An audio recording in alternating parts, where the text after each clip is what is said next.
Maka dari itu, jangan menilai diri kita beruntung sebelum kita masuk pada kriteria yang disebutkan beruntung oleh Allah Subhanahu wa taala. Anda boleh merasa beruntung saat di dunia, tapi hukum Allah menjadikan Anda hidup bukan hanya di dunia. Firaun itu kayak orang hebat saat di dunia, tapi begitu selesai kehidupan di dunia, jadi mayat mengambang yang tidak jelas, rugi. Qarun itu kayak orang hebat saat di dunia. Qarun kaya, hebat di dunia.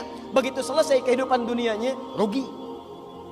Jadi kalau ada orang sekarang kaya, pengen ikutan seperti Qarun, dia telat, terlambat. Kalau ada orang sekarang punya kedudukan, merasa hebat, sudah keduluan. Fir'aun sudah duluan dibandingkan dengan dia, tapi rugi. Nah sekarang persoalannya, bagaimana caranya hidup kita di dunia beruntung, pindah dari dunia beruntung, dan pindah dari alam setelah dunia juga beruntung. Ada 4 syaratnya.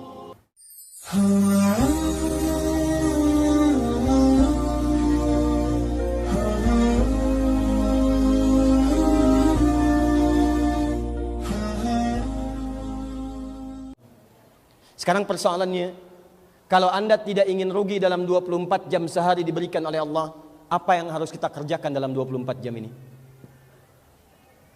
Maaf ya, kalau kata orang Kabupaten Bandung Anda rugi, Anda bisa pindah ke kota Bandung. Kalau se-Bandung mengatakan Anda rugi, pindah ke Bekasi. Se-Jawa Barat mengatakan Anda rugi, pindah ke Jawa Tengah. Se-Indonesia mengatakan Anda rugi, Anda boleh pindah ke Malaysia kemanapun Anda inginkan. Tapi kalau Allah mengatakan Anda manusia rugi, Anda mau pindah kemana? Pindah ke kuburan, Anda rugi. Hari kiamat, Anda rugi. Di sidang di kiamat, Anda rugi. Kalau Allah sudah mengatakan Anda rugi, maka pindah kemanapun Anda akan punya masalah. Maka dari itu, jangan menilai diri kita beruntung sebelum kita masuk pada kriteria yang disebutkan beruntung oleh Allah Subhanahu wa taala. Anda boleh merasa beruntung saat di dunia, tapi hukum Allah menjadikan Anda hidup bukan hanya di dunia. Firaun itu kayak orang hebat saat di dunia, tapi begitu selesai kehidupan di dunia, jadi mayat mengambang yang tidak jelas, rugi. Qarun itu kayak orang hebat saat di dunia. Qarun kaya, hebat di dunia. Begitu selesai kehidupan dunianya, rugi. Jadi kalau ada orang sekarang kaya, pengen ikutan seperti Qarun, dia telat, terlambat. Kalau ada orang sekarang punya kedudukan, merasa hebat, sudah keduluan. Fir'aun sudah duluan dibandingkan dengan dia, tapi rugi. Nah sekarang persoalannya, bagaimana caranya hidup kita di dunia beruntung, pindah dari dunia beruntung, dan pindah dari alam setelah dunia juga beruntung. Ada 4 syaratnya. Ini nanti yang terkait erat dengan materi kita untuk makna yang kedua ini. 1. Illalladzina amanu. Kalau Anda ingin terbebas dari kerugian itu, setiap hari beraktivitas, dari mulai bangun sampai tidur lagi, maka syarat pertama, semua aktivitas itu harus diisi dengan iman namanya. Illalladzina amanu. Orang-orang yang ingin terhindar dari kerugian dalam beraktivitas, maka semua aktivitasnya mesti didasari dengan iman. Tahan, saya agak pelan-pelan. Konsekuensinya, kalau ada orang hidup tidak punya iman, sekalipun dia merasa enak hidupnya saat di dunia, tapi menurut pandangan Allah, dia orang rugi. Awas, jadi ada orang yang setiap detiknya tidak punya iman.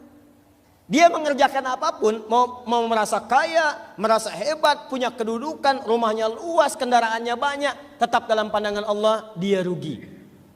Karena apapun yang dia miliki, tidak akan menyelamatkan dia dari kerugian ketika kembali kepada Allah Subhanahu wa taala. Buka Quran surah ke-25 ayat 23. Quran surah 25 ayat 23.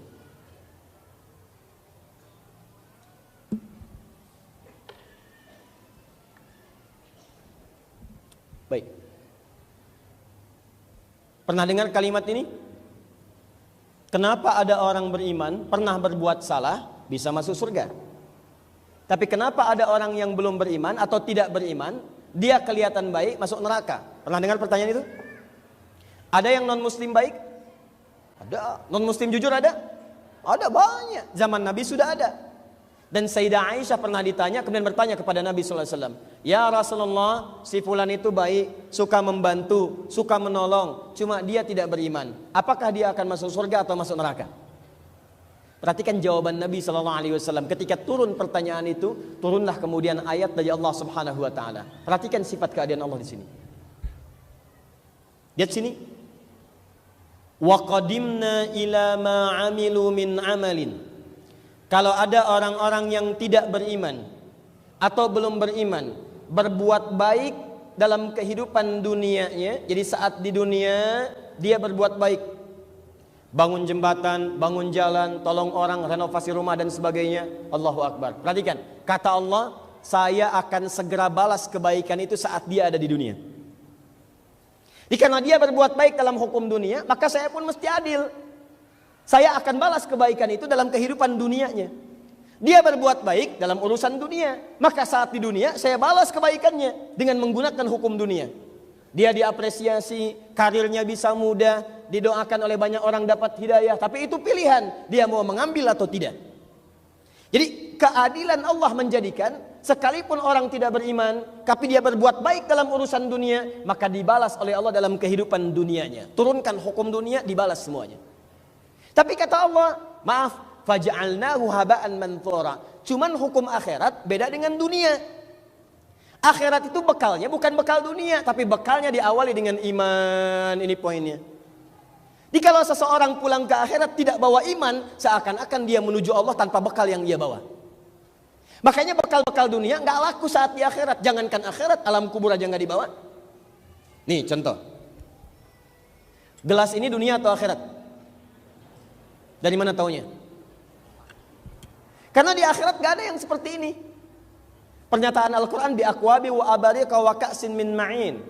Di akhirat itu gelas-gelas yang biasa kalian minum akan berubah menjadi cawan-cawan yang berlapiskan emas dengan untayan mutiara yang sangat indah, tak terlukiskan. Gak akan ada merek Akhir TV di situ. Dan gelasnya gak akan begini, indah, luar biasa, mutiara berkilauan hebat. Gak akan seperti ini. Yang ini jangankan ke akhirat, ke alam kubur gak dibawa. Ya Allah, mohon dek ya, kalau nanti kakak meninggal, kakak pernah ikut kajian dapat hadiah gelas, tolong saat dikubur sertakan dengan gelasnya. Mustahil. Sayang, ini handphone pertama saya yang sangat halal, dari peluh keringat saya. Nanti kalau saya meninggal, tolong kuburkan dengan handphonenya. Kalau kangen, miss call aja. Mustahil. Habis. Handphone hilang, mobil tidak ikut, rumah habis, gelas sudah selesai. Jadi jangankan urusan akhirat, urusan dunia pun saat Anda tinggalkan, meninggal dunia, telah meninggal dunia, artinya meninggalkan semua yang ada di dunia dengan segala hukum-hukumnya. Jadi kalau Anda ingin bicara dunia, hukumnya hukum dunia. Kalau Anda ingin bicara akhirat, hukumnya hukum akhirat. Maka kata Allah, saya adil. Kalau ada orang berbuat baik dalam urusan dunia, saya balas dengan hukum dunia. Tapi kalau dia pulang ke akhirat gak bawa bekal akhirat, keadilan saya menjadikan itu harus dipraktekkan. Bekal akhirat, iman. Jadi kalau orang pulang ke akhirat tanpa bawa bekal akhirat, dimasukkan ke surga juga, maka Allah tidak memiliki sifat keadilan di situ. Yang satu beriman, yang satu tidak beriman. Sama-sama masuk surga, bagaimana mungkin yang tidak punya bekal diberikan perlakuan yang sama dengan yang punya bekal? Makanya terbuka, kata Allah, sepanjang di dunia kamu silahkan. Kalau ingin ke akhirat pulang dapat kebaikan, nih cari bekal iman. Karena itu kalau ada orang, maaf ya, dalam 24 jam tidak memiliki iman, maka dia hanya akan terasa beruntung saat dalam urusan dunia saja. Begitu meninggalkan dunia, di situ ada persoalan. Faja'alnahu haba'an manthura. Maka bekal dunianya kami jadikan debu-debu yang berterbangan, tidak ada berlaku dalam hukum Allah. Paham? Baik. 2. Maaf, kita beriman sampai hari ini? Yang tidak beriman boleh angkat tangan? Oh, baik, alhamdulillah. Dan kita mendoakan bagi orang yang belum beriman jangan dicela, tapi kita doakan. Di situ kita akan belajar fikih dakwah nanti ya. Hati-hati, jangan dicela. Begitu lewat ada yang belum beriman, neraka. Oh, tidak. Masya Allah, tidak akan. Malam sujud, ya Allah tetangga saya Allah belum beriman, berikan hidayah kepadanya ya Allah. Ya Allah saya mohon ya Allah, kami bersama-sama bertetangga, kami olahraga sama-sama, bahkan bekerja bersama-sama. Ya Allah, jadikan kami menyatu bersama saat di akhirat kembali kepadamu. Sekarang pertanyaannya, kalau ada orang mengaku beriman, di mana kita bisa melihat ciri imannya? Karena ada orang mengaku beriman ditolak langsung oleh Quran. Hati-hati. Buka Quran surah ke-49 ayat 14. Hati-hati. Quran surah ke-49 ayat 14. Saya agak pelan-pelan. Qalatil a'rabu amanna. Ada sebagian orang-orang Arab berkata, saya telah beriman. Tiba-tiba turun ayat, qul lam tu'minu. Katakan Muhammad pada mereka, kalian belum beriman. Awas. Hati-hati, tadi saya tanyakan, semua beriman? Beriman Ustaz. Apa tanda keimanan kita di hadapan Allah Subhanahu wa taala? Karena kalau cuma ngaku beriman, zaman dulu pun sudah ada. Orang Arab berkata, kami beriman. Kata ayat, kalian belum beriman. Walakin qulu aslamna. Tapi katakan dulu, kami baru masuk Islam. Walamma yadkhulul imanu fi qulubikum. Cuman sayang, Islamnya, kalimat imannya cuman di lisan. Asyhadu an la ilaha illallah wa asyhadu anna Muhammadar Rasulullah. Beriman pada Allah, beriman. Yakin, yakin. Cuman kalimat imannya cuman di lisan, tidak sampai ke dalam hatinya. Sesuatu yang tidak sampai ke dalam hati, maka tidak ada perintah dari hati untuk mengerjakan nilai-nilai keimanannya. Yang normal itu begini, asyhadu an la ilaha illallah wa asyhadu anna Muhammadar Rasulullah. Begitu diucapkan, kalimatnya sampai ke dalam hati kita. Dari hati menyebar ke tangan, menyebar ke mata, menyebar ke lisan, menyebar ke kaki. Sehingga ketika kemudian diuji oleh Allah, turun perintah, aqimus shalah. Hei, kamu yakin dengan saya? Ya. Beriman kepada saya? Ya. Saya perintahkan kalau kamu beriman kepada saya, tunaikan salat. Maka ketika diperintahkan tunaikan salat, karena iman sudah masuk ke dalam hatinya, maka hatinya merespon, dimasukkan ke tangannya. Tangan siap-siap, cari pakaian yang baik. Mata siap-siap, wajah siap-siap, kaki siap-siap, melangkah ke masjid, hamparkan sajadah, kemudian dia salat. Itulah iman. Makanya kalimat iman pertama dalam Quran seringkali disandingkan dengan turunan-turunan nilai Islam itu. Quran surah kedua Al-Baqarah ayat ketiga, alladzina yu'minuna bil ghaib wa yuqimunas shalah. Kalau ada orang mengaku beriman kepada Allah yang gaib, maka dia akan membuktikan imannya dengan menunaikan shalah. Wa mimma razaqnahum yunfiqun, dia mau berinfak. Walladzina yu'minuna bima unzila ilaik, dia mau berinteraksi dengan Al-Quran. Jadi kalau ada orang mengatakan beriman kepada Allah, benar-benar beriman, maka kalimat iman itu tidak hanya sekedar di lisan, tapi akan meresap ke dalam jiwanya dan dibuktikan dengan pembuktian amal dalam kesehariannya. Karena kalimat iman tidak pernah disebutkan dalam Al-Quran kecuali bersanding dengan kalimat amal. Iman itu keyakinan. Keyakinan yang baik butuh pembuktian. Makanya kalau ibu yakin dengan seseorang, itu harus ada pembuktiannya. Kata seorang lelaki pada seorang gadis mengatakan, sayang, aku cinta kamu. Masya Allah, jangan tuliskan kalimat cinta di lisanmu. Jangan katakan cinta hanya di lisanmu, cukup tuliskan itu di buku nikah. Pembuktian. Karena setiap apa yang disampaikan dengan penuh keyakinan, dia membutuhkan pembuktian. Belum siap, sudah tahan dulu, puasa aja dulu. Jadi jomblo syariat. Jomblo dibagi 3, jomblo fisabilillah, jomblo syariah, dan jomblo sengketa. Ya, lain waktu kita bahas ya. Ini. Karena itu ayatnya teruskan, illalladzina amanu, kecuali orang-orang yang hidupnya penuh dengan iman, kemudian dengan iman itu akan membimbing dia berperilaku baik dalam kehidupan. Amal baik yang dibimbing oleh iman itu disebut dengan amal soleh namanya.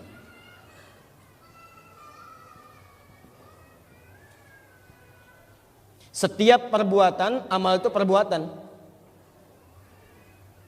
Minum perbuatan tidak? Makan perbuatan bukan? Bekerja perbuatan bukan? Perbuatan. Nah, orang-orang yang punya iman ini, maka imannya akan membimbing perbuatannya untuk menjadi soleh. Soleh itu baik dalam ukuran Allah Subhanahu wa ta'ala. Baik menurut Allah. Soleh. Contoh. Minum perbuatan bukan? Perbuatan berarti amal. Tapi apakah setiap amal ini soleh? Belum tentu. Apakah setiap ada air boleh diminum? Belum tentu. Orang-orang yang minum dengan iman, maka dia tidak akan pernah menyentuh minuman-minuman yang tidak disukai oleh Allah Subhanahu wa taala. Khamar, segala yang memabukkan Allah tidak suka. Quran surah kedua ayat 219, Quran surah ke-5 ayat ke-90. Innamal khamru wal maisiru dan seterusnya, rijsun min amali syaitani fajtanibu. Rijsun min amali syaitani fajtanibu. Saya tidak suka dengan khamar. Setiap yang memabukkan, miras antika, judi dan sebagainya, kata Allah saya enggak suka. Itu pekerjaan setan, jauhi, tinggalkan. Maka kalau ada orang mengaku beriman tapi dia menyentuh minuman yang diharamkan oleh Allah Subhanahu wa taala, itu artinya ada yang salah dalam iman yang dia akui itu. Berubah perbuatannya dari amal soleh menjadi amal salah. Mustahil. Apa ini? Whisky. Nggak apa-apa. Bismillahirrahmanirrahim. Mustahil. Tidak akan pernah bersanding kalimat baik dengan perbuatan mungkar. Jadi ingat baik-baik teman-teman sekalian, ingat ya, kalau ada di antara kita mengaku beriman, tapi perbuatannya dari ujung kepala sampai ujung kaki tidak menjadi amal soleh, maka ini menunjukkan ada sesuatu yang lemah dalam imannya. Yuk. Makanya setiap perbuatan kita kalau antum lihat di Quran, itu selalu menyertakan kata iman di awalnya. Contoh mata, dari kepala sampai kaki. Coba buka Quran surah 24, ayat 30 untuk laki-laki, ayat 31 untuk perempuan. Qul lil mu'minina, katakan pada pria-pria yang merasa punya iman, yaghuddu min absarihim, jaga pandangannya dari yang tidak disukai oleh Allah Subhanahu wa taala. Ghaddul basar itu memalingkan dari sesuatu yang Allah tidak sukai. Antum punya istri, yang dilihat istri orang, itu enggak disukai. Antum punya sandal, keluar dari masjid, yang dilihat sandal orang, tidak disukai. Orang-orang yang orang-orang yang pandangannya dijaga oleh imannya, maka dia akan palingkan dari segala hal yang tidak disukai oleh Allah Subhanahu wa taala. Bahkan saya sering katakan, itu lisannya ikutan, begitu salah lisannya menyesal. Lihat, gambar-gambar yang tidak seronok, tayangan-tayangan yang tidak bagus, buka TV, begitu dibuka iklan menampakkan aurat, dia palingkan. Kalau imannya benar dia palingkan, bahkan lisannya bisa istighfar, astagfirullah, palingkan. Ini bukan pandangan saya. Dan cepat, gak ada telat. Astagfirullah. Astagfirullahaladzim. Nyambung. Paham ya? Itu dari mata. Belum ke lisan. Maaf. Barangkali kita sudah rajin sholat, rajin puasa, rajin ta'lim, tapi seringkali gagal dalam urusan yang kedua ini. Amal keseharian kita. Buka Quran surah ke-49 ayat 11. Ya ayyuhalladzina amanu, lisan. Quran surah 49 ayat 11. Ya ayyuhalladzina amanu, orang-orang yang telah menyatakan diri beriman. Iman dulu nih. Maaf. La yashar qaumin qaum. Ayat 11 sampai 12-nya nyambung. La yashar qaumin qaum, jangan saling mencela. Jangan mencela. Berapa kali selama hidup ini kita gunakan lisan untuk mencela orang lain? Bahkan mencela saudara sendiri, bahkan mencela sahabat. Amanu wa amilus solihat, maka surga hanya akan menjadi angin yang berlalu saja. Maka muncul istilah angin surga. Kita harus teruskan pada ayat yang seterusnya. Perhatikan kalimatnya. What yang terkait dengan ingin dapatkan nilai ini, keimanan, maka ini bisa anda raih keduanya dengan tawassaw bil haq. Masya Allah. Antum terlambat lagi? Ya, baik. Lihat sini. Bismillah. Tawassaw bil haq. Tahan sebentar. Maaf teman-teman sekalian. Tadi kita itu hidup sendirian atau hidup banyak orang di bumi ini? Banyak. Kalau banyak disebut apa tadi namanya? Nas, An-Nas, bahkan suratnya sangat hafal di dalam kepala. Qul a'udzu birabbin An-Nas. Baik, lihat sini. Kita hidup tidak sendirian, kita hidup banyak orang, kita pun surganya tidak cukup untuk Anda sendirian. Terlampau luas kalau surga hanya untuk Anda sendirian. Allah anugerahkan surga untuk semua orang yang ingin memasukinya. Bukankah Anda punya ayah? Bukankah Anda punya ibu? Bukankah Anda punya adik? Bukankah Anda punya anak? Bukankah Anda punya cucu? Mustahil ada anak ingin masuk ke surga tanpa membawa ayah dan ibunya. Mustahil ada orang tua masuk ke surga tanpa ingin melibatkan anak-anaknya. Mustahil ada kakek ingin ke surga tanpa membawa cucunya. Maka dari itu setiap orang yang ingin ke surga, pertama kata Quran, dia tidak boleh soleh sendirian.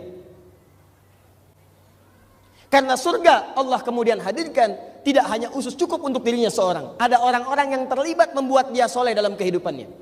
Anak bisa sholat karena ayah memfasilitasi, karena ada guru yang mengajar. Masa anaknya ke surga gurunya tidak diajak? Masa anaknya ke surga bapak ibunya tidak ikut?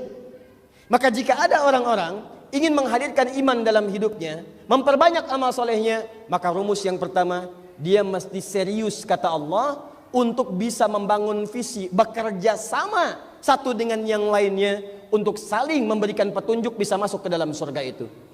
Bekerja sama saling memberi petunjuk, bahasa Arabnya disebut dengan tawasaw, dari kata wasiat, memberikan pesan yang kuat. Ngajak, yuk ajak, ayo ajak, ayo ajak.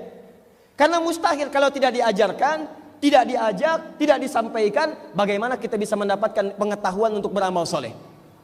Apa ada anak yang baru lahir tiba-tiba tumbuh dewasa langsung sholat? Mustahil. Kalau orang tuanya tidak membimbing dia untuk sholat, mustahil dia bisa sholat. Apa ada anak tiba-tiba lahir kemudian bisa baca Quran? Mustahil.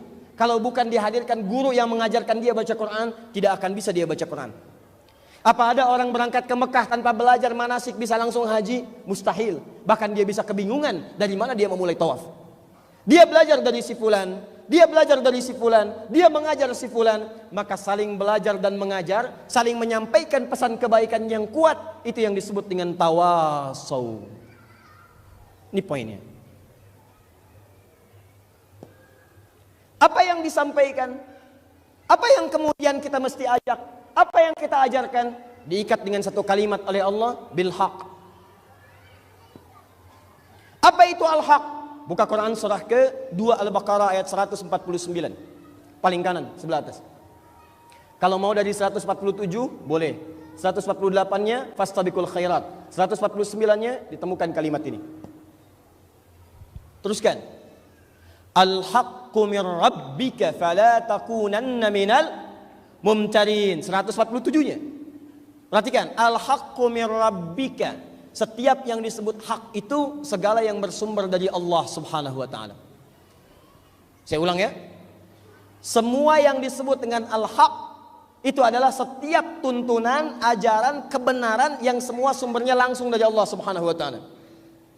Jadi kalau Anda temukan kalimat hak dalam Al-Qur'an, itu jangan diartikan banyak hal kecuali dua saja. Pertama, kebenaran mutlak. Satu kebenaran mutlak yang tidak ada relatif di sini.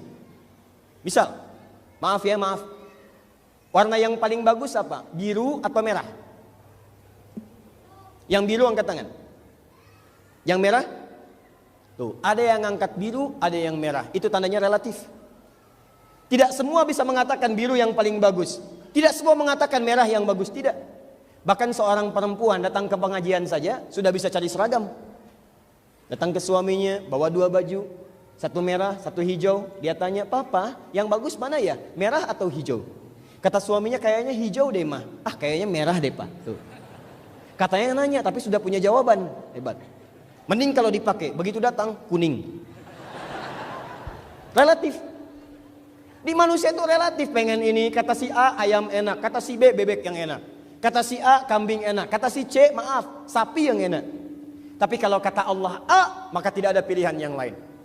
Kata Allah Tuhan yang benar Allah, maka tidak ada alternatif Tuhan yang lain. Kata Allah inna dina indallahil Islam, maka tidak ada pilihan yang lain. Kata Allah ini yang halal, yang lain haram, maka yang haram tetap haram, yang halal tetap halal. Nikah itu halal, zina itu haram. Maka sampai kapanpun zina itu buruk, nikah itu halal, itu yang baik.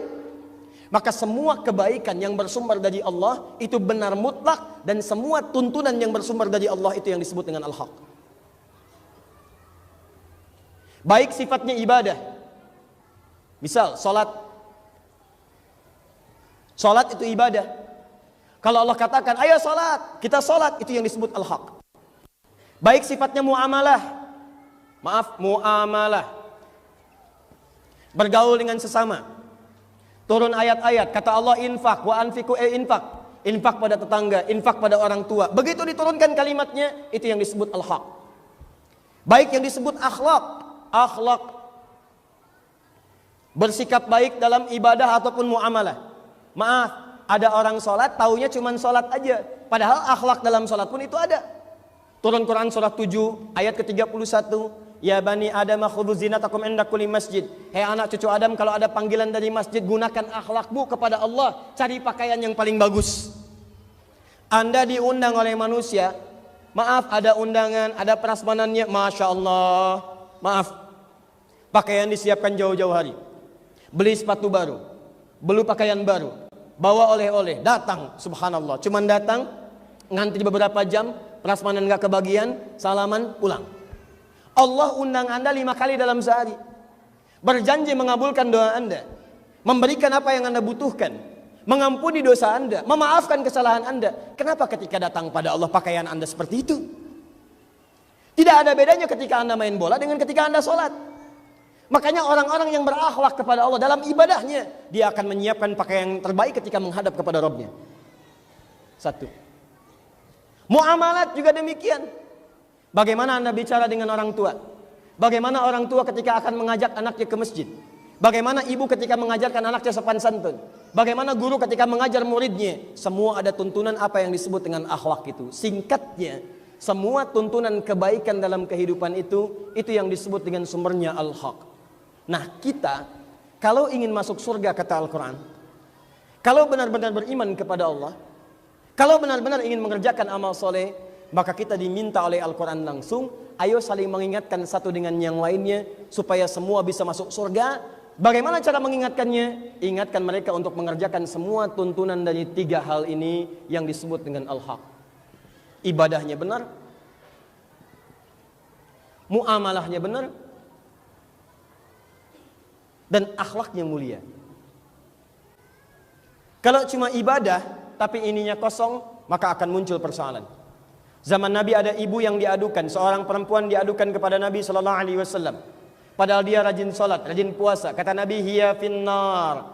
Kalau ibu ini tidak tobat maka tempatnya di neraka. Kenapa dia? Karena ternyata dia hubungannya tidak baik dengan tetangganya. Sering mencela tetangganya, sering menggunjingkannya. Ternyata turun hadis Nabi, kata Nabi dia akan bangkrut. Sholatnya, dia sholatnya melahirkan pahala. Tapi dia menggunjing orang lain, maka pahala sholatnya dipindahkan kepada yang baru digunjingkannya. Ibu datang taklim ke sini, pulang taklim menggunjingkan orang. Lihat tuh ya, Jeng, pakai jilbab tapi nggak mau ngaji. Iya ya, barangkali belum jadi ahli surga ya. Iya. Oh. Itu ketika ibu bicarakan seperti itu, pahala taklim ibu pindah kepada orang tadi. Saya tidak, Ustaz, alhamdulillah. Tidak seperti ibu itu tuh yang menggunjingkan orang. Sama. Duhai teman-teman yang merindukan surga dan bercita-cita masuk ke dalamnya, berapa kali antum ikut pengajian, tapi berapa kali juga lisan antum mencela pengajian yang lainnya.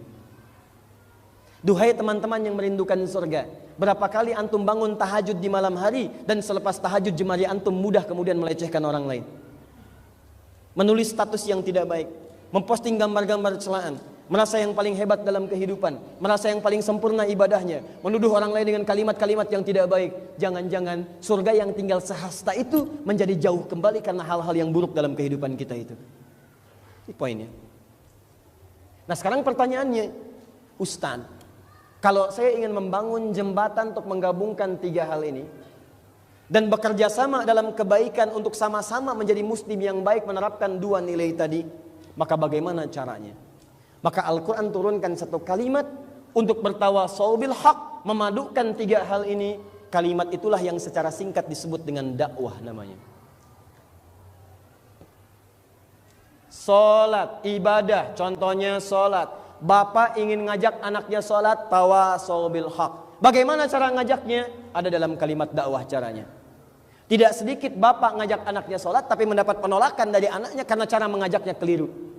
Bagaimana bisa ngajak orang lain sholat, anak sendiri saja sudah menolak Anda? Nah, ayo cepat siap-siap sholat. Bapak aja belum siap-siap, sekarang aja sholat. Kemarin kemana aja? Tuh. Yang paling hebat, teman sendiri diajak-ajak, anak sendiri gak pernah dilihat. Akhi kemana aja kemarin taklim, gak pernah kelihatan di masjid. teman dilihat, anak nggak pernah diajak. Ukhti, jilbabnya yang syar'i dong, panjangin dikit. Ukhti ditanya, anak sendiri nggak berjilbab. Apa Anda mau menarik orang lain ke surga sementara keluarga Anda didiamkan?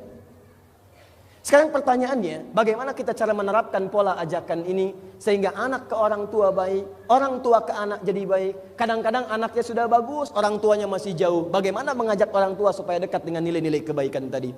Kadang-kadang orang tuanya sudah bagus, anaknya masih sulit. Bagaimana menarik anaknya dekat dengan kebaikan-kebaikan tadi? Kadang-kadang keluarga sudah bagus, tetangganya belum. Bagaimana mengajak tetangga supaya mendapatkan kebaikan yang disebutkan tadi? Inilah yang kemudian kita turunkan dengan harapan insya Allah kita semua bisa bersama-sama bekerja bersinergi untuk masuk ke dalam surga. Dan tidak cukup dengan amin, harus tahu caranya. Nah, maka turunlah kemudian satu ayat. Dari ayat ini turun istilah yang disebut dengan dakwah. Dakwah asalnya dari kata da'a, yad'u. Perintahnya disebut dengan ud'u. Ud'u. Saya ulang. Dakwah dari kata da'a yad'u. Da'a berdakwah. Da'a yad'u da'watan wa du'aan. Dakwah. Saya belum bahas apa itu dakwah. Tahan sebentar. Perintahnya disebut dengan ud'u, ayo dakwah. Ayo dakwah. Kalau ada perintah ayo dakwah dalam Al-Quran, berarti secara otomatis kita itu umat dakwah.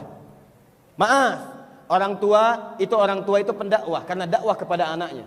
Anak dakwah kepada orang tuanya. Keluarga dakwah pada tetangganya. Antum karyawan muslim, ketika antum ke kantor, antum adalah karyawan pendakwah. Antum dai. Dai. Bagaimana mendakwahkan risalah Islam supaya sekantor bisa bersama-sama ke surga. Antum umat dakwah. Guru itu dai. Bukan cuma orang yang ceramah di masjid. Kita itu dakwah. Kita itu umat dakwah. Semuanya pendakwah. Karena semua diharapkan bisa masuk ke dalam surga. Cara masuk surga adalah dengan membangun relasi satu dengan yang lainnya. Cara relasi terbaiknya adalah dakwah. Kata kerjanya disebut dengan da'a. Kata perintahnya disebut dengan ud'u. Turunlah kemudian Quran surah ke-16 ayat 125. Menyampaikan kepada kita bagaimana fikih dakwah yang baik sehingga bisa bekerja sama masing-masing mendapatkan kemuliaan di sisi Allah Subhanahu wa taala. Nah, ini baru pengantar sampai sini. Kita baru bahas materi fikih dakwah. Jadi saya ingin Anda paham kenapa kita mesti belajar materi ini.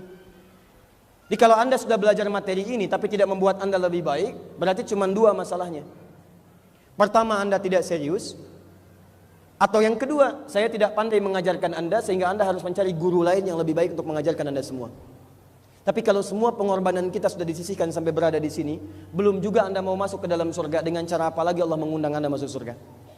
Ini hari Sabtu, weekend. Bahkan orang Jakarta bergerak ke Bandung, ada yang liburan, ada yang macam-macam. Pertanyaan saya, maaf ya, kenapa cuman Anda yang disentuh untuk berada di sini? Anda bisa memilih tempat lain. Bisa berekreasi, ke Tangkuban Perahu, ke tempat lain, ke macam-macam. Pertanyaan saya, kenapa Anda mesti ke sini? Kalau Allah tidak melembutkan hati Anda dan meringankan langkah Anda, mustahil Anda hadir di sini. Saya punya prasangka baik kepada kita semua, khususnya kepada Allah Subhanahu wa taala, bahwa dengan keadaan kita pada saat ini, Allah menginginkan kita semua masuk ke dalam surganya. Ini poinnya. Maka dari itu jangan sia-siakan. Sekarang kita akan bahas caranya, bagaimana cara kita bersama-sama untuk bisa masuk ke dalam surga bergandengan. Berita baik yang Nabi menyampaikan, semua umatku kullu ummati yadkhulunal jannata. Semua umatku akan masuk surga. Jadi semua umat Nabi Muhammad SAW insyaallah akan masuk surga. Tapi maaf, kalimatnya belum selesai. Illa man aba, kecuali yang tidak pengen. Jadi kalau ada di antara kita misalnya, na'udzubillah, tidak masuk ke dalam surga, maka sesungguhnya bukan dia tidak berpeluang ke surga, cuman dianya nggak pengen ke surga. Itu masalahnya. Ya. Apa artinya fikih? Paham. Sudah kita bahas. Apa artinya dakwah? Belum kita bahas. Kita baru bahas dakwah itu jembatan untuk bersama-sama masuk ke dalam surga. Cara bersinergi untuk masuk ke dalam surga. Wal 'asr, demi masa waktu yang saya berikan kesempatannya. Innal insana lafi khusr, setiap manusia beraktivitas cuman sayang dia rugi. Illal ladzina amanu, yang tidak rugi itu satu kalau dia punya iman. Wa amilus salihat, kemudian imannya mengajak dia beramal soleh. Maka muncullah kalimat surga pertama di Quran. Quran surah 2 ayat 25, wa basyiril ladzina amanu wa amilus salihat anna lahum jannatin tajri min tahtihal anhar. Berikan kabar gembira pada orang yang beriman plus beramal soleh, maka dia berpeluang masuk surga. Kita bertanya, ya Allah, kami beriman, kami ingin bersama-sama beramal soleh, bagaimana caranya? Kata Allah, tawasau bil haq. Ayo kalian bekerja sama, saling mengajak, saling menasehati, saling mengingatkan bil haq, pada hal-hal yang Allah benarkan untuk diikuti. Yang Allah benarkan untuk diikuti ada 3 bagian. 1 ibadah, 2 muamalah, ketiga akhlak. Maka kalian bekerja sama untuk beribadah yang baik. Kalian bekerja sama untuk bermuamalah yang baik. Kalian bekerja sama untuk berakhlak yang baik. Ya Allah, bagaimana caranya? Maka turun ayat ud'u ila sabili rabbika dan seterusnya. Quran surah 16 ayat 125. Caranya disebut dengan dakwah. Jadi kalau kita simpulkan, dakwah itu adalah cara atau perangkat untuk mengajak dan bersinergi. Cara atau perangkat untuk mengajak dan bersinergi dalam beribadah kepada Allah Subhanahu wa taala, dalam beribadah kepada Allah Subhanahu wa taala demi meraih surga yang dicita-citakan. Demi meraih surga yang dicita-citakan.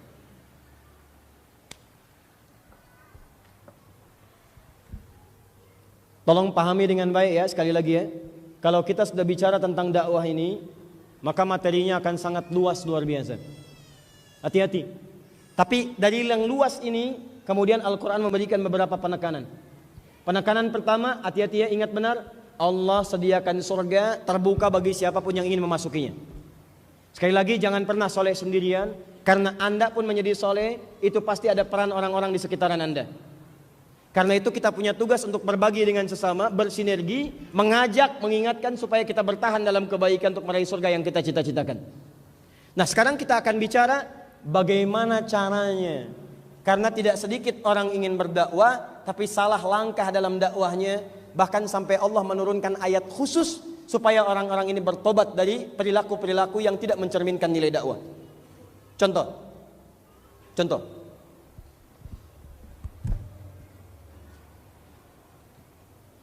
Ada yang diluruskan oleh Al-Quran di Quran surah ke-6 ayat 108.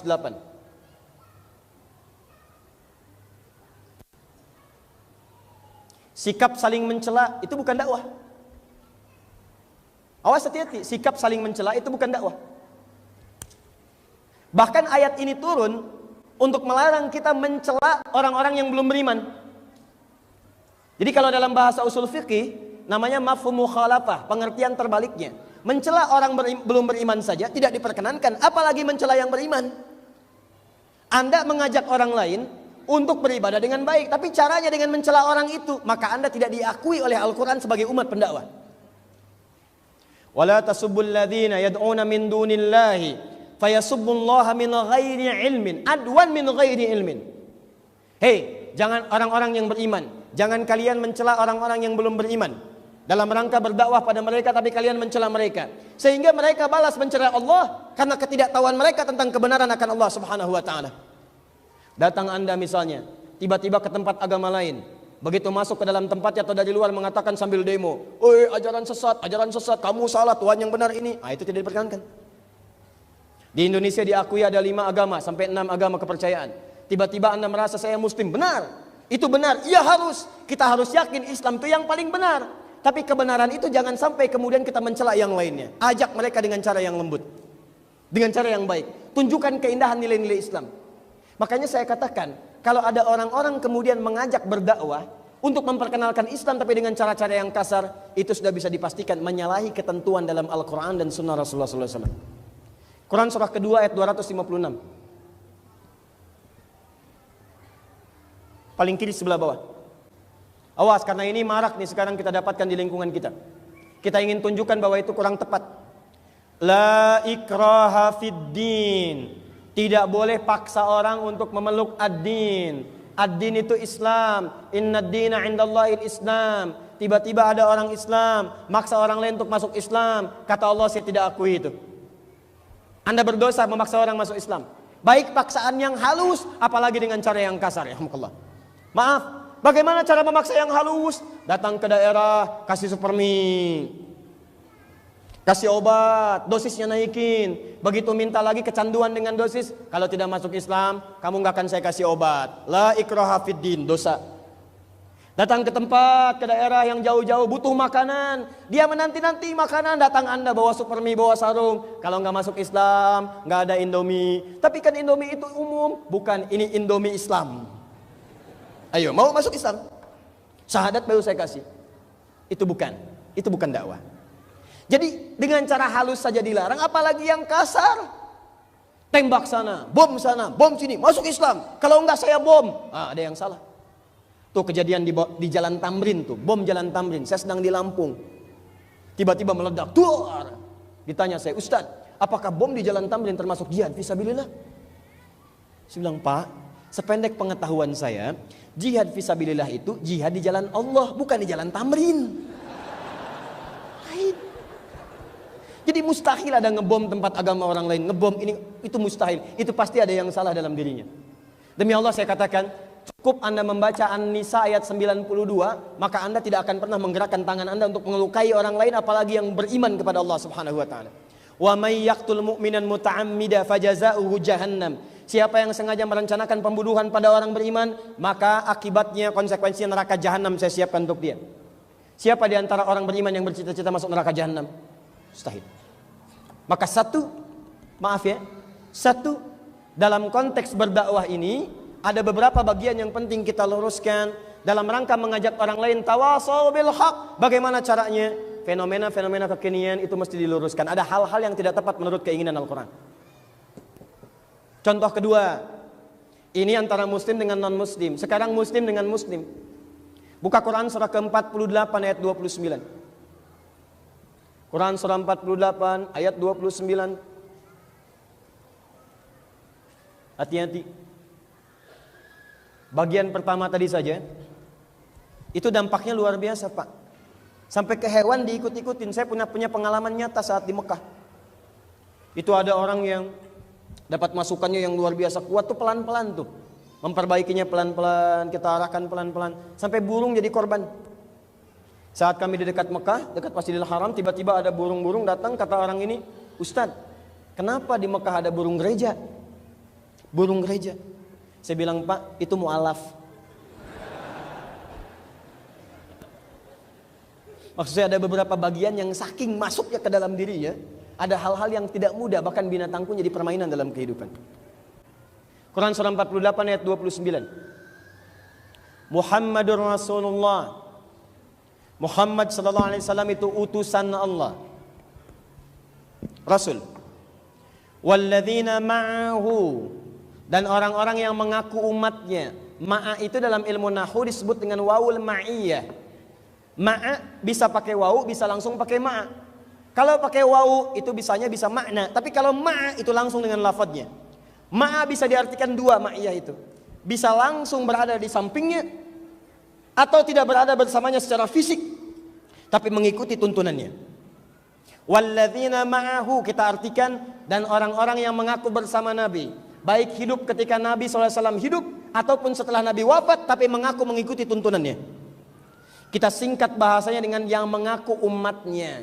Al-Quran menurunkan indikator-indikator bagi orang-orang yang mengaku umatnya Nabi Muhammad. Kalau Anda tidak masuk pada indikator dan kategori itu, berarti ada yang kurang tepat dalam pengakuan kita sebagai umat Nabi Muhammad SAW. Perhatikan, asyidda'u 'alal kuffar, ruhama'u bainahum. Asyidda'u 'alal kuffar, tegas kepada al-kuffar. Apa itu kufar? Tuh, kafir. Padahal di Quran ada 3 kata kafir. Awas Anda salah baca, bisa keliru Anda. Quran tidak bisa dipahami dengan semata terjemahan. Anda mesti belajar dengan baik. Di Quran itu ada kafaru, ada kafirin, ada kufar, itu beda. Kalau kafaru itu perbuatan yang menyimpang. Bukan hanya non-muslim, orang Islam pun bisa menyimpang. Contoh, non-muslim tidak sholat menyimpang karena memang tidak ada imannya. Ada orang mengaku Islam gak mau sholat. Ada yang begitu? Nah itu perbuatannya, bukan orangnya. Perbuatannya disebut kafar, menyimpang. Non-muslim tidak zakat karena gak ngerti syariatnya, menyimpang. Ada orang Islam sudah mencapai nisab gak mau zakat. Ada orang kaya gak mau zakat. Ada, itu perbuatannya disebut kafar. Jamaknya kafaru. Quran surah ke-14 ayat 7. La in syakartum la azidannakum wa la in kafartum. Kafar. Kalau kamu bersyukur dengan nikmat, kamu zakat, kamu infak, kamu akan kami tambah nikmatnya. Tapi kalau kamu kafar, kamu menyimpang, dia tidak keluar dari Islam, tapi dia tidak mengerjakan nilai-nilai keislaman yang dianutnya. Kamu muslim tapi nggak mau sholat. Begitu dengar adzan, telinganya ada sumbatan. Quran surah 6 ayat 25. Wa fi adanihim waqra. Di telinganya ada sumbatan sehingga suara adzan tidak sampai menembus telinganya. Kedengaran tapi nggak ada respon. Tapi kalau Piala Dunia ketahuan. Sampai besok nanti Ahad sudah punya rencana.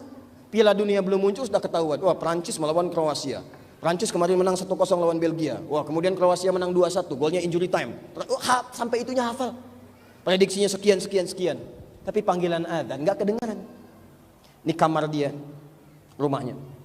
Ini menara masjid tinggi. Speaker masjid ke kamar dia begini. Nggak kedengaran. Hayya 'alas shalah. Udah tahu.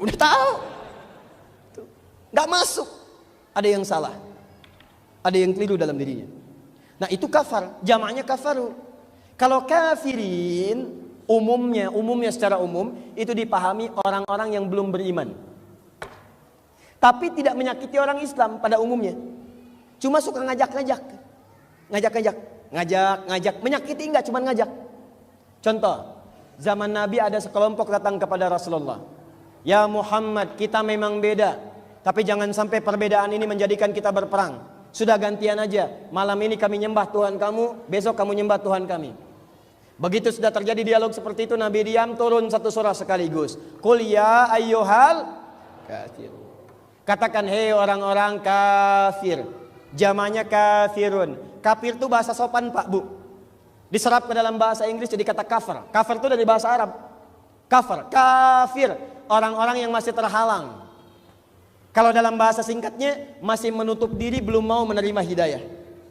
Hei orang-orang yang masih belum terbuka, belum mau menerima hidayah, katakan Muhammad pada mereka, la a'budu ma ta'budun. Tidak usah saling bergantian. Toleransi yang paling bagus itu kamu ibadah, masing-masing kami ibadah. Kalau mau ikut alhamdulillah, kalau tidak nggak usah maksa, biarin sama-sama bebas aja. Lakum dinukum waliyadin. Tapi hebatnya mereka nggak marah dikatain kafir. Orang Arab, Abu Jahal, Abu Lahab dan Abu yang lainnya paham bahasa Arab, mereka ngerti bahasa Arabnya fasih, disebut kafir nggak marah. Qul ya ayyuhal kafirun, hei orang-orang kafir, biasa aja. Belum pernah saya baca buku tafsir mengatakan misalnya ketika mereka disebut hei orang-orang kafir, tiba-tiba Abu Jahal berkata apa? Tidak ada. Mereka terima. Yang paling hebat orang sekarang nggak bisa bahasa Arab, bukan orang Arab, bahasa Arab berantakan, disebut kafir, marah. Hei kafir, kata siapa? Nah, itu barangkali cara kita menyampaikan yang harus dikemas dengan cara yang lebih baik. 3, itu namanya maaf, cuman suka ngajak. Nyakiti sini enggak, cuman ngajak, Muhammad ngajak. Jadi kalau ada sekarang, antum ada CFD nih, ya, Car Free Day, datang berangkat. Maaf ya, carnya sih free, tapi yang lainnya tidak. Ada orang bawa biskuit, tiba-tiba datang kepada Anda, saya minta waktu 15 menit saja gitu kan. Ternyata keyakinan yang Anda miliki begini. Katakan, maaf Pak, Bapak terlambat. Yang seperti Bapak 15 abad yang lalu sudah ada. Memang gak menyakiti saya, cuman Bapak ngajak. Bapak terlambat, Bapak telat. 15 abad yang lalu sudah ada, jauh sebelum Bapak ya. Kita masing-masing aja ya. Kalau Bapak ingin ikut kepada Islam itu indah Pak. Islam gak pernah paksa orang. Islam menawarkan kita untuk ibadah. Islam menawarkan kita berbagi. Islam mengajak sholat. Bapak kalau ingin masuk Islam, ayo Pak, saya syahadatkan sekarang. Kalau tidak, gak usah ngajak. Jadi kita akhirnya yang berdakwah kepada dia. Nah kalau digabungkan perilaku yang menyakiti dengan orang-orang yang menzalimi, orang ini merencanakan menyerang orang Islam, mau membunuh orang Islam, mau macam-macam, perilakunya buruk, maka kemudian kalimatnya dirubah jadi kuffarun. Nah kalau pada kuffar ini mesti tegas. Ada orang mau mencuri, Anda tegas. Ada orang merampok, tegas. Nggak ada orang merampok didiamkan. Datang, tiba-tiba bawa senjata. Mau apa? Merampok. Aduh, ambil aja. Nggak ada. Orang ngambil makanan Anda pertahankan. Orang mau ngambil iman Anda, masa Anda diam saja? Makanya wajar, kalau dalam kalimat ini, keras itu wajar. Wajar, tegas dalam pengertian tegas. Negara diserang, kita pertahankan, bela negara. Agama kita diserang, kita bela agama kita dengan cara yang sesuai dengan apa yang kita terima dari mereka. Mereka menyerang dengan tulisan, nanti kita akan bahas bagaimana cara memperbaiki itu semua. Mereka menyerang dengan makanan, bagaimana kemudian kita memperbaiki itu semua. Sampai ketika mereka menyiapkan dengan persiapan fisik, maka bagaimana syariat menuntun kita dengan melawan dengan cara yang terbaik. Paham? Tapi maaf, saya akhiri dulu. Ruhama'u bainahum. Tadi muslim ke non muslim, sekarang muslim dengan muslim. Orang-orang Islam yang baik itu kata Quran, kalau mereka mengaku pecinta Nabi, mengaku umat Nabi, maka mereka akan saling menyayangi dengan sesama muslim. Pertanyaan saya, duhai Anda yang ingin masuk ke dalam surga, yang rajin sholat, rajin tahajud, rajin puasa, sudah berapa lama Anda mengamalkan ayat yang sangat singkat tapi isinya padat itu? Mana bukti saling menyayangi itu? Orang kebakaran, ini malah videoin, terjadi kebakaran, live. Anda apa yang Anda kerjakan? Tetangga kebanjiran, Anda mancing. Ya Allah. Sekarang kan begitu. Ada yang hilang, padahal hadisnya hafal. Mukmin satu dengan yang lainnya bagaikan satu tubuh. Kalau satu sakit, yang lain merasakan. Coba cek. Silakan teman-teman, coba lihat diri kita sendiri. Ruhama, mana kata ruhama itu? Kita sudah banyak menggaungkan Quran Sunnah, tapi isinya jarang muncul ke permukaan. Gara-gara kunut saling serang. Yang kunut begini, yang tidak kunut begini. Allahu Akbar. Akhirnya yang kunut gak ke masjid, yang tidak kunut gak ke masjid, kosong masjidnya. Padahal kalau kita kaji dari dulu, Allahu Akbar, ulama kita biasa-biasa aja. Ada Imam Syafi'i kunut, Imam Ahmad tidak kunut. Imam Syafi'i di belakang Imam Ahmad sama-sama tidak kunut. Silakan cek Imam Syafi'i kunut di tempat imamnya Abu Hanifah setelah wafat. Datang ke tempat Imam Abu Hanifah, Imam Abu Hanifahnya sudah wafat. Syafi'i lahir, Imam Abu Hanifah meninggal 150 Hijrah. Meninggalkan murid. Begitu kemudian datang ke markas yang ingin belajar, tiba-tiba sholat subuh, Syafi'i jadi imam. Imam Asy-Syafi'i rahimahullah jadi imam. Muridnya berkata, kita akan menang nih, pasti kunut. Ternyata beliau tidak kunut. Muridnya berkata, ya imam kenapa tidak kunut? Kata Imam Asy-Syafi'i, saya menghormati pendapat Imam Abu Hanifah yang mempraktikkan tidak kunut di tempat ini. Dulu itu nggak ada masalah. Yang kunut benar, yang tidak kunut benar. Yang salah, yang tidak sholat subuh.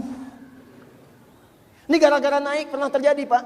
Gara-gara dari i'tidal ke sujud. Suami pakai lutut duluan, istri pakai telapak tangan duluan. Ribut semalaman gak tegur sapa. Tuh. Gara-gara i'timad itu menyandarkan tangan saat bangkit dari sujud naik ke atas. Ada yang begini, ada yang terkepal begini. Karena mempertahankan mengepal dengan mempertahankan begini, dua-duanya tidak tegur sapa. Anda bisa bayangkan. Padahal saat yang bersamaan dia mengatakan saya Quran, saya ikut sunnah, saya ngaji ini, saya ngaji itu. Di mana Quran dan sunnah ditempatkan dalam jiwa Anda? Kalau benar-benar demikian, maka akan ada sifat-sifat nilai kebaikan yang hadir dalam kehidupan kita. Maka kalau Anda dengan non-muslim saja bersikap baik, bagaimana dengan sesama muslim? Boleh beda, silahkan pada yang dibenarkan dalam perbedaannya. Dan itulah yang akan kita keluarkan. Bagaimana kita menerapkan fikih dakwah dalam kehidupan kita. Seperti apa contoh-contohnya. Itu yang akan kita keluarkan dalam pembahasan kita. Hanya sayangnya waktu saya tinggal 10 menit lagi. Kita belum bahas tentang dakwahnya. Kita buka satu ayat dulu. Dan 10 menit ini kita maksimalkan. Nanti kita jawab satu persatu kalau ada pertanyaan dalam 5 menit ke depan.